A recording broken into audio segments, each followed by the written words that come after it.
और एक छोटा सा घर था जहां दादाजी अपनी नातनी चंदा के साथ रहते थे। चंदा बहुत ही चंचल और जिज्ञासु लड़की थी। उसे हर चीज के बारे में जानने की आदत थी। आसमान नीला क्यों है, चिड़िया कैसे उड़ती है और दादाजी की झुर्रियां क्यों हैं। हर शाम जब सूरज ढलने लगता, चंदा दौड़कर दादाजी के पास आ जाती और कहती, दादाजी आज कौन सी कहानी सुनाएंगे? दादाजी मुस्कुराते और अपनी पुरानी लकड़ी की कुर्सी पर बैठकर कहते, आज मैं तुम्हें अपने बचपन की कहानी सुनाता हूं। फिर वे बताते कि कैसे वे बचपन में नदी के किनारे खेलते थे, पेड़ों पर चढ़ते थे और दोस्तों के साथ आम तोड़ते थे। चंदा बड़ी उत्सुकता से सुनती और बीच बीच में सवाल पूछती रहती। एक दिन चंदा ने पूछा, दादाजी क्या आपको कभी डर नहीं लगा? दादाजी हल्की हंसी के साथ बोले, डर तो हर किसी को लगता है, लेकिन असली बहादुरी डर से भागने में नहीं, उसका सामना करने में है। चंदा ने ये बात ध्यान से सुन ली। कुछ दिनों बाद चंदा स्कूल से उदास होकर घर लौटी। उसने खाना भी नहीं खाया और चुपचाप बैठी रही।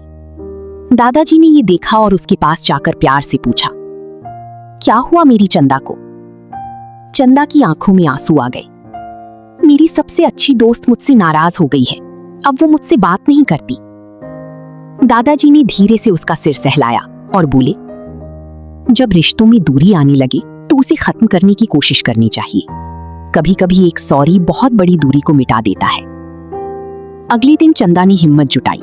वो अपनी दोस्त के पास गई और बोली, अगर मुझसे कोई गलती हुई हो तो मुझे माफ कर दो।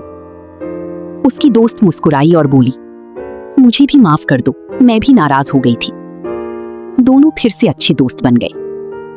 शाम को चंदा खुशी खुशी घर आई और दादाजी को गले लगाकर बोली, दादाजी आपकी बात सच निकली, अब हम फिर से दोस्त बन गए। दादाजी ने मुस्कुराकर कहा, देखा, प्यार और समझ से हर समस्या हल हो सकती है। चंदा ने उस दिन 2 बातें सीखी, डर का सामना करना और रिश्तों को संभालना। उसकी बात से हर शाम सिर्फ कहानियां ही नहीं बल्कि जीवन की सीख भी मिलने लगी। सीख, मॉरल, हिम्मत और प्यार, ये 2 चीजें जीवन को आसान और रिश्तों को मजबूत बनाती हैं।